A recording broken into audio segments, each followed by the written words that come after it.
अस्सलाम वालेकुम my beautiful viewers, खुशामदीद करती हूँ Myra health and lifestyle channel पर।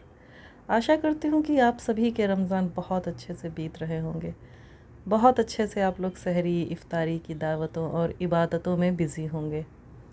मैं तो नहीं कर पाई, मेरे 2 रोज़े मैं कर पाई क्योंकि मेरे हेल्थ इश्यूज़ थे। मैं पहले से ही बुखार में थी और तबीयत ख़राब थी, लेकिन मैं दवाई खा के रख रही थी, जैसा आपने मेरे फर्स्ट उसमें देखा होगा। तो ये मेरा सेकंड रोज़ा था, मैं इसको भी रख रही थी। तो मेरे पास वीडियो था, मैं बना रही थी, मैं जैसे भी बना पा रही थी, लेकिन मैं इसको ही पूरा कर पाई। मेरी काफ़ी तबीयत ख़राब हो गई थी, तो फिर दिल तो बहुत उदास था, दुख रहा था कि मैं क्यों नहीं कर पा रही हूँ। मैंने अल्लाह पाक से सवाल भी पूछे, बहुत मैं अंदर से मायूस हुई कि मैं सबके इतने खुशहाली वाले रमज़ान व्लॉग्स देख रही हूँ, सब कितने खुश हैं, इबादत कर रहे हैं, मैं क्यों नहीं कर पा रही, मैं क्यों बीमार पड़ी हूँ। लेकिन मुझे ऊपर वाले की तरफ से कोई जवाब नहीं आया। तो फिर मैंने भी कहा ठीक है, अगर आप रोज़े नहीं रख सकते हैं तो फिर आप इसमें सुन सकते हैं, देख सकते हैं, पढ़ सकते हैं, जो वीडियोस पड़े हों, अपलोडेड हों यूट्यूब में। तो मैं वैसे ही सीखती हूँ, देखती हूँ। तो मैं जिनको देखना पसंद करती हूँ ज़्यादा, मुफ्ती मेंग साहब को, उनकी भी तबीयत ख़राब है। वो मक्कातुल मुकरमा में हैं और वो रोज़े रख रहे हैं, तरावीह पढ़ रहे हैं और उनके वीडियोस भी आ रहे हैं। तो मैंने सोचा था मैं भी कर लूँगी, मैं कर नहीं पाई मगर। और आज उनका एक और वीडियो आया जिसमें उन्होंने कहा कि अल्लाह ने फरमाया है कि अगर आप तबीयत ख़राब है तो आप ना रखें। तो फिर मुझे थोड़ा संतोष हुआ। और जैसे मैंने अपने आपको बताया कि मैं काफ़ी अभी यूट्यूब पे ही मैं पढ़ रही हूँ, देख रही हूँ, सुन रही हूँ। और हाँ, मैंने काफ़ी जो लोग इस्लाम को अपनाए हैं उनके भी मैं काफ़ी बयान सुन रही हूँ। आजकल बहुत उसमें चल रहे हैं, एक बड़े यूट्यूबर हैं परम, उन्होंने एक्सेप्ट कर लिया है कि हाँ मैं हूँ, इस्लाम मैंने कबूला है। मैं उनका भी सुन रही थी। तो उनकी एक बात बिल्कुल सही है कि हम लोग जब एक्सेप्ट करते हैं दिल से, या अभी मैंने बाहरी तौर पे किसी के भी थ्रू मैंने एक्सेप्ट नहीं किया है, तो दिल में है मगर मैं सीखती हूँ। तो थोड़ा डिफ़िकल्ट होता है, हमें लिख लिख के याद करना पड़ता है। मैं आपको बताऊँगी तो आप हंसेंगे। यूट्यूब पे एक कुरान रीडर है, मैं उसमें से सुन सुन के मैं याद करती हूँ, और उसके बाद मेरा प्रोनंसिएशन भी सही हो।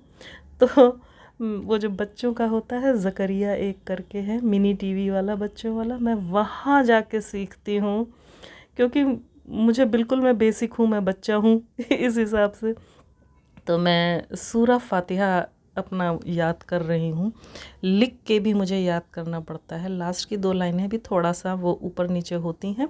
इंशाअल्लाह कल तक मेरा वो एकदम कंप्लीट हो जाएगा। सूरह शम्स मैं कर रही हूँ, वो हो जाएगा मेरा, मुझे बड़ी खुशी होगी। और नमाज़ पढ़ना भी मैं सीखती हूँ याद। मैं जैसे वीडियोस में बताया जाता है मैं वैसे ही करती हूँ, सीख रही हूँ। इंशाअल्लाह हिम्मत मर्दा मदद खुदा चल रहा है मेरा, सीख जाऊँगी जब दिल में रास्ता हो। ओह, दिल में मोहब्बत हो तो ऊपर वाला आपको खुद बताता है आपने कैसे क्या करना है।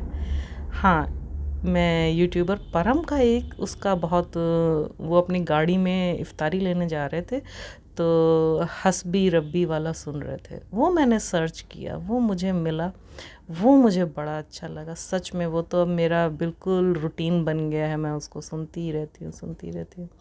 ये मेरा लंच बन रहा था क्योंकि मेरा बेटा तो रोज़े नहीं रखता, तो मैं किसी तरह से चिकन बना रही थी। फ़ीवर मेरा बहुत हाई होता जा रहा था, तो मैं कर रही थी।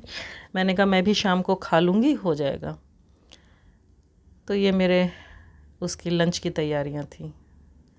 तो खैर मैं आपको ये बता रही थी। और आयशा रोज़ली का भी मैं देखती हूँ, वो काफ़ी रिएक्शन देती हैं शायद, तो उनमें मैं काफ़ी इंडियंस के मैं सुन रही थी कि वो कैसे इस्लाम में आए। तो 1-2 चीज़ें जो होती हैं वो सब में कॉमन होती हैं। एक चीज़ तो मैंने पाई कि हाँ, हम लोग बहुत देखभाल के, ठोक पीट के जिसे कहा जाता है, तब हम लोग पहुँचते हैं अपनी तरफ से हर चीज़ मुकम्मल करके। क्योंकि इस उम्र में अगर मैं पहुँची हूँ तो बचपन से मैं बहुत बड़ी एंटी मुस्लिम मैं भी रही हूँ। कभी बताऊंगी आपको। मैं तो ये थी कि अगर कोई मेरे आगे बात करे, मैं देख के भागने वालों में से नहीं थी। दोस्तियां मेरी थीं, लेकिन हम थोड़ा वैसे दूर रहते थे। अगर वो कभी इस्लाम की बातें करें तो हम भाग लेते थे, भागो ब्रेन वॉश कर रही हैं। तो ये वाले सिलसिले होते थे। लेकिन कब तक आप भागेंगे, जब आप के अंदर कहीं ना कहीं एक है तो वो रहता है। हाँ, ये रमज़ान मेरी ज़िंदगी के बहुत अच्छे हैं कि मैं 2 ही रोज़े रख पाई, लेकिन मैं रख पाई। अब मैं तैयारी कर रही हूँ उसकी, वो जागने की जो रातें होती हैं, लायातुल कदर कहते हैं शायद। हाँ, मैं अब इस समय कंफ्यूज हो गई हूँ, माफ़ कीजिएगा अगर मैं गलत हूँ।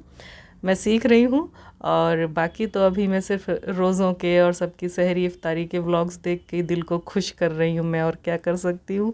बाकी हाँ, मेरी इसके थ्रू, यूट्यूब के थ्रू मेरी इबादतें और उनको सुनना, सीखना, पढ़ना, मेरा यही शुरू है। ये मेरा इफ्तार बन रहा है, चने मैं ऐसे ही बनाती हूँ। इसमें चने ना उछल रहे हैं गर्मी की वजह से, तो लग रहा है जैसे पॉपकॉर्न। जब मैं एडिटिंग कर रही थी तब मैं देख रही थी। तो खैर, यही है मेरा दूसरा रोज़ा। इंशाल्लाह मैं सीख पढ़ रही हूँ, आगे मेरी तरक्की हो रही है धीरे धीरे। आप सब लोग भी मेरे लिए दुआएं करें कि मैं और अपनी तबीयत अच्छे से मैं सही कर पाऊँ, आगे और अच्छे से सीख पाऊँ मैं।